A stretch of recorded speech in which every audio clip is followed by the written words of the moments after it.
Ladies and gentlemen, please welcome CEO TripAdvisor Steve Kaufer in discussion with Skift Executive Editor, Founding Editor Dennis Schall.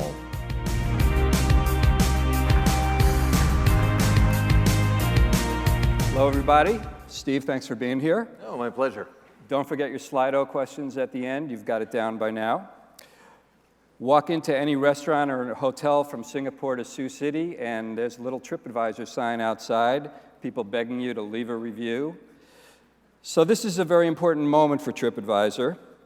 You started as a review site, user reviews with pop-up ads to hotels and OTAs. You transitioned to hotel meta search. You started emphasizing booking on TripAdvisor of hotels. You've sort of de-emphasized that. And last week, you announced a new initiative, the introduction of a travel feed, which might change things all over again. So rather than first describing it, let's show a short video about the new travel feed.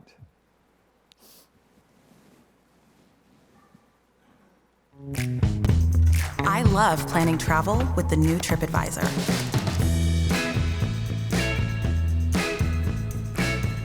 And getting great advice and ideas in my personal travel feed. I can follow my friends and travel experts for recommendations that match my interests. Hey, check this out. So I can discover exactly what's right for me, like the perfect barbecue joint.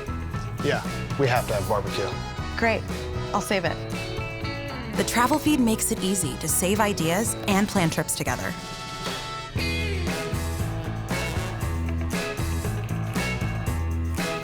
We gotta see a show, though. Definitely. Yeah? No matter what your interests are, your travel feed keeps you inspired. Oh my God, we have to stay here.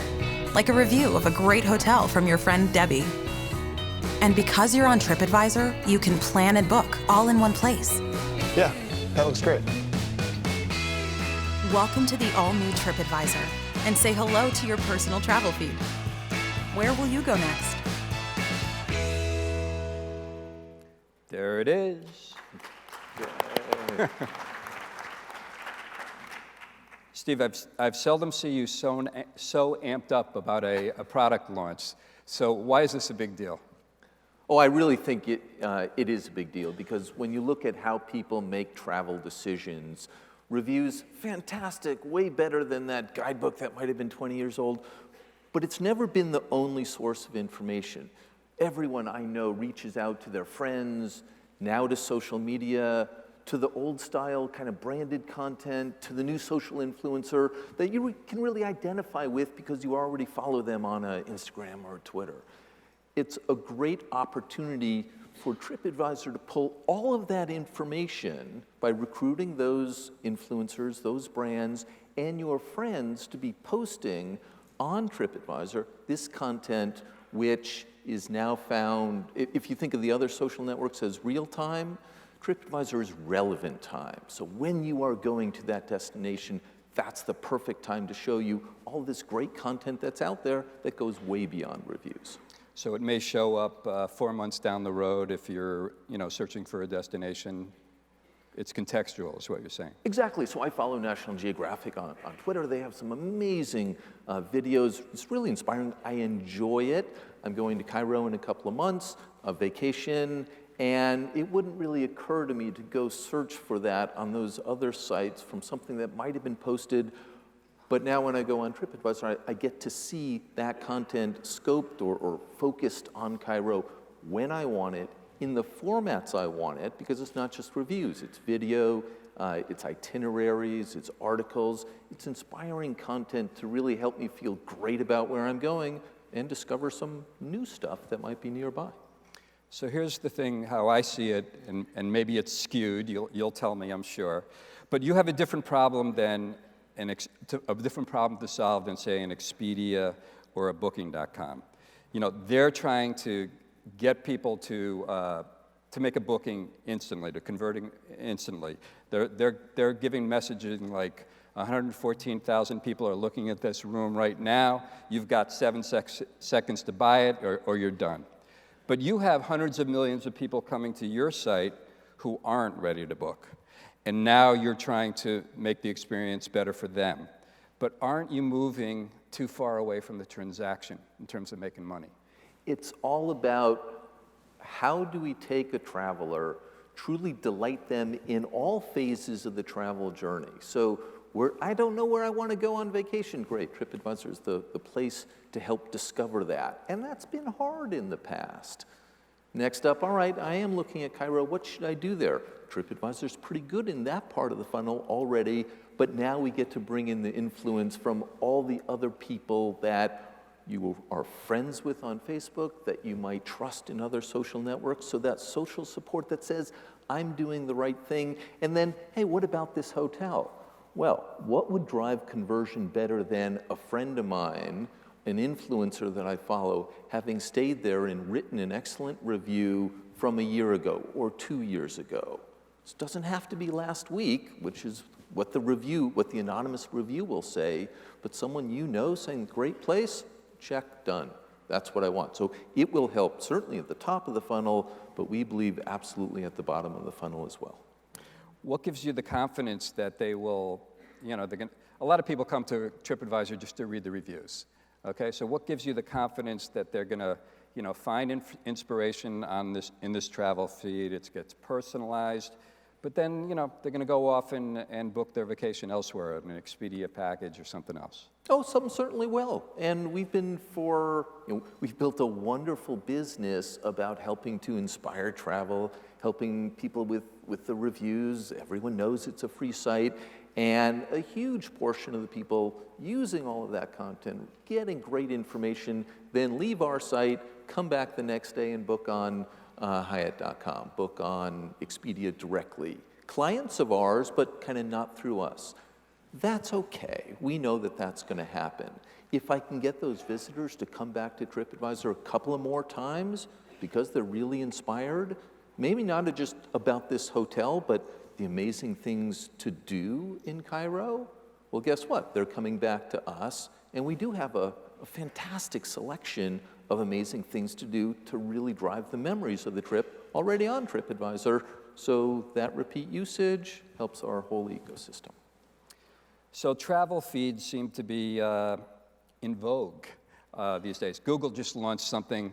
You open up your phone, you go to google.com, and you'll see a feed of restaurants and entertainment. Who knows when it will be travel. They have, similar to your travel feed, they have user reviews, they have information from Zagat and Michelin. Does that concern you? I think it's a recognition that the next wave or a next generation of what drives consumers' behavior is the social influence, not just anonymous reviews. We certainly pioneered that. Many other social networks have done a fabulous job providing inspiration on a variety of topics, but no one's really taken a travel approach. So if Google or anyone else tries or looks at trying to build that relationship with the consumer, where the consumer, the traveler in this case, knows who to trust, is setting up that follow relationship.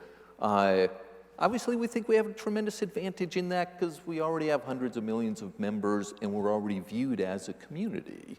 So yeah, we're trying to leverage one of our best assets for the benefit of the consumer, getting that relevant advice. I thought it was pretty funny last week when you made your announcement about the travel feed, and you said, the last thing I want to do when I go to London is read 1,000 reviews. Or maybe you said 10,000. But you want personalization. It's true. I mean, nobody reads 1,000 reviews. Why would you? You try to get a sense. Having 1,000 reviews, 100 in the past month, is fantastic because it gives you the flavor of the property. Like nothing else. It's recent, the candid photos, all the reasons why TripAdvisor attracts so many travelers today. But how do we take it to that next level and give you the comfort that it's actually right for you, not for the masses, but for you, and getting the social signal from a friend, from a social influencer, from a brand, yeah, we think that's the way the world's going. Let's talk about Google. You've been a strong critic of the way they preference their products. Yelp has been a strong critic. A lot of the people in the audience have seen their businesses hurt because, Google is so influential. Now there's talk, Trump is talking that he wants to, regulate Google. He wants to regulate Facebook because of political bias. So where do you stand on the regulation of Google? Oh, I think it is absolutely absurd for anyone to think that Google would be biasing search results left or right or for any political motivation. That's nuts. I think Google has a commercial interest in pushing more of their own reviews in front of their visitors, as they do with their versions of feeds, as they do with all of the old Google Local and all the reviews that they've collected, where it's been pretty clearly demonstrated that the quality of those reviews doesn't match the quality provided by other sites like ourselves, Yelp, and many others. But Google's doing what it's doing. We don't think that's appropriate. We've said so publicly. We've said so to various governments. The EU seems to be listening more than our government, and we'll continue that. But I really don't want there to be any combination in anyone's minds as to, hey, this is for very commercial reasons in terms of biasing reviews, whereas on the political stuff, I mean, that's just nuts. Speaking of reviews, a reviewer, or actually somebody who was selling reviews in Italy, selling fake reviews, just got handed a 9-month jail sentence. Yes, he did. You guys, he likes that. I do like it. You guys cooperated with the probe? Yep. And so it's a landmark sort of thing. Do you expect more of these things to come down? I hope so. We rely on our owner community, we rely on our traveler community to help let us know about these bad apples that are out there trying to muck up our review system and lots of others, because people really should and do trust the reviews that are on TripAdvisor. When you look at what someone like this was doing, selling fake reviews basically, hoteliers say, hey, we're honest, we want to tell you, TripAdvisor, about the solicitation of someone saying you can buy some fake reviews. So great. Anytime we hear that, we go after that outfit. We've put 60 plus out of business in recent times. This is the first time we helped get someone sent to jail for doing it. So yeah, we like that. If you write fake reviews in the audience, watch it. TripAdvisor's going to get you. You started the company over a pizza shop in Needham, Massachusetts. True. This week you were meeting with the World Bank and talking to them about stuff. What are you doing with the World Bank? So we actually, about a year ago, started a really nice partnership with the World Bank to encourage tourism and sustainable tourism around the globe. So I was on a panel with some other excellent panelists, including one you'll hear from a little later today, I believe, talking about how countries can use technology to help improve the kind of tourism profile in their part of the world. And it's both, how do you get people to go to interesting places like Ghana, and how do you get people to go from a Petra or a Tokyo to the other wonderful spots within Jordan or within Japan. So spreading the tourism around. And I really appreciate what Glenn Fogel had said earlier in terms of, if you can get more people traveling to more places, we just collectively feel it brings the world a bit closer together because of that understanding. So TripAdvisor seems like it's having a pretty good year. The stock is up substantially. You say that you've turned the metasearch business around. But what's really interesting is your non-hotel business. I believe non-hotels is attractions, restaurants, and vacation rentals. It was up, revenue was up 22% in the second quarter.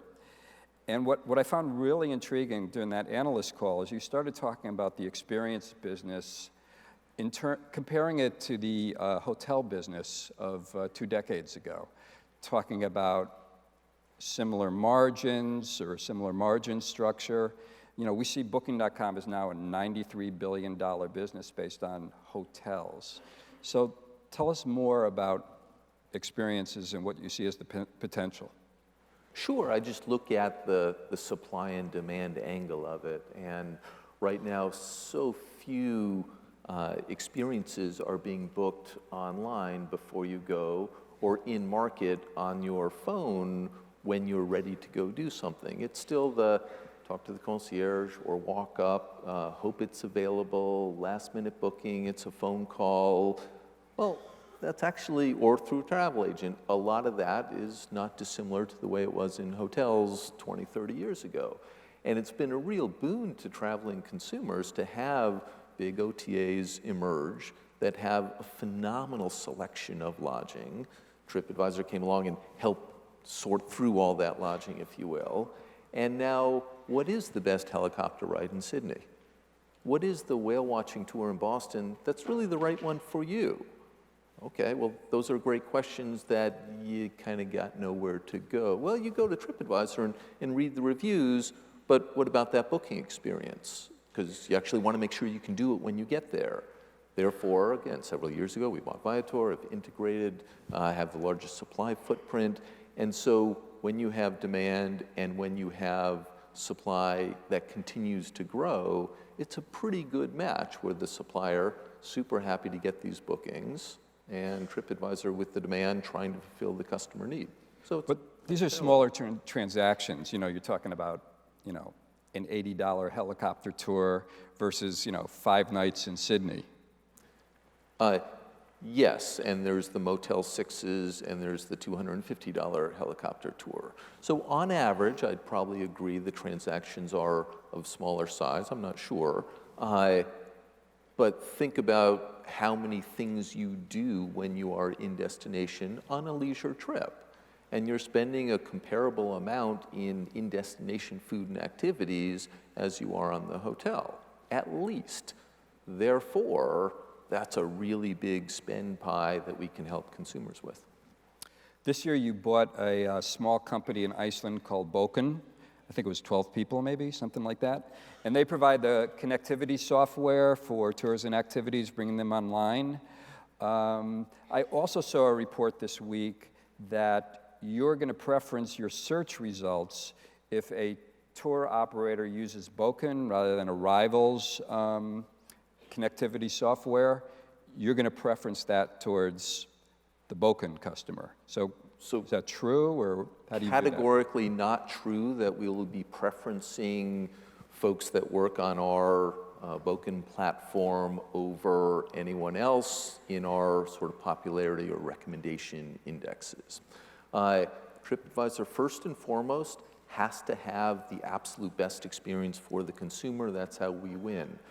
We think, that's how the consumer wins. We think it's great to also have insight into the supply so that we can make sure that that transaction flows beautifully, so that consumer booking there is really happy. And we can also help the supplier know, hey, you're getting sold out, demand's coming up stronger than anticipated. In terms of their placement on TripAdvisor, well, I should back up. And one of the core reasons why we were interested in Bokan is that the percentage of attraction tour suppliers that are actually online and bookable by anyone is still so small. So how can we, as a relatively large player, bring more folks online? When we bring them online, they're treated like everyone else on the TripAdvisor platform. And if we want to promote them, we might do so with CPM media or something else to give them visibility, but it won't influence the ranking list. Can you envision the day, I'm not putting a time period on it, where experiences is your core business rather than hotels? I envision a day where people come to TripAdvisor for really the entire trip. It's the inspiration planning, it's a bucket list. I'm not going for 6 months, but I'm starting to build up. I'm starting to save the things that I really want, and I'm working off 2 and 3 other itineraries that I'm copying from. I then move into I need to make sure I get my flights and my hotel book, and then I want to look at what am I really going to do there, booking the key things in advance on our platform, booking more on our app when you're in there for the more casual pieces, and then sharing it all out. So that's kind of the whole trip. And the economics will turn out where they turn out. If we address that demand from consumers better than anyone else, then we're in pretty good shape. Let's let the audience have their say. How confident are you that people will opt in to use the new travel feed when there are so many other social media apps that complement the travel experience? There's Facebook out there. And so, to be perfectly clear, we don't Instagram. expect Yep. anyone to drop any other social media platform in order to use our travel feed. We have a large percentage of our audience, of our members, who are already Facebook connected. That's wonderful. So we've been given permission to see who your friends are. Most people are pretty interested in where at least some of their friends have gone, where they've eaten, what they've done, what their recommendations are. So we're just smoothing out that process. And then as you scroll through, look, if you're in direct hotel shopping mode and you just want to pick hotel A or B, that's fine, go for it. If you're interested in exploring a geography, you might well be interested in this amazing video that GoPro has published on the site. You might be interested in the Nat Geo, or the mommy blogger who really speaks to you and you already follow on Instagram, and you see that they're on TripAdvisor, and so you click follow and get those recommendations. It's clearly additive in our mind. So it was really interesting with your announcement of the travel feed last week. It's in private beta, nobody could see it. But one of the reasons you did that is because you want to attract content partners. You're offering publishers and influencers the ability to be part of this. So what content sources will you use for the travel feed? Are you looking at expanded those sources? And how will the business model work? Sure. So I think we're north of 750 content providers now, up quite a bit from our launch. Basically, if you are a social media influencer, if you are a brand that has travel content, sign up. It's free. You get free exposure in the travel feed. And I should be clear, we're not really, it's nice if anyone wants to create new content for TripAdvisor, but really the content that they've already produced, maybe a year ago, or are producing regularly on other social platforms, come take an extra 5 minutes, post it on TripAdvisor, start to build your followers on our platform. They're going to see all the cool things that you're doing to either help boost your brand or if you're a social influencer, to boost kind of your stature as you go about your business model. That piece is all free on TripAdvisor. And again, visibility, world's largest travel site in relevant time. So if you've written something about Cairo 6 months ago, when I go look at Cairo tomorrow, I'm going to see that content if I'm following you. So the content lasts a lot longer than on other platforms. We got a minute left. I'm going to try to get in 2 questions. Go. How do you plan on monetizing the travel feed? Primarily, it's through additional engagement on the site. Unlike other social networks, we already know how to monetize visitors because they're planning a travel journey. We have a hotel, a flight, an attraction, shopping engines. We don't need to monetize the feed as a new product. And what is TripAdvisor doing to improve the service you provide to your lodging partners? They seem only focused on listing renewals. So we've been working a fair amount on improving the reporting that we offer to, I presume this is a hotelier question, to hoteliers in terms of how the traffic from TripAdvisor is growing, shrinking, changing over time, and new products to what either out already or coming very shortly.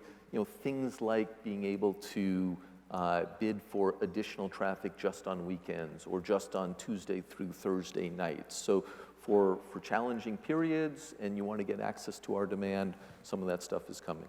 Great. Thank you very much for being here, Steve. My pleasure. Thank you.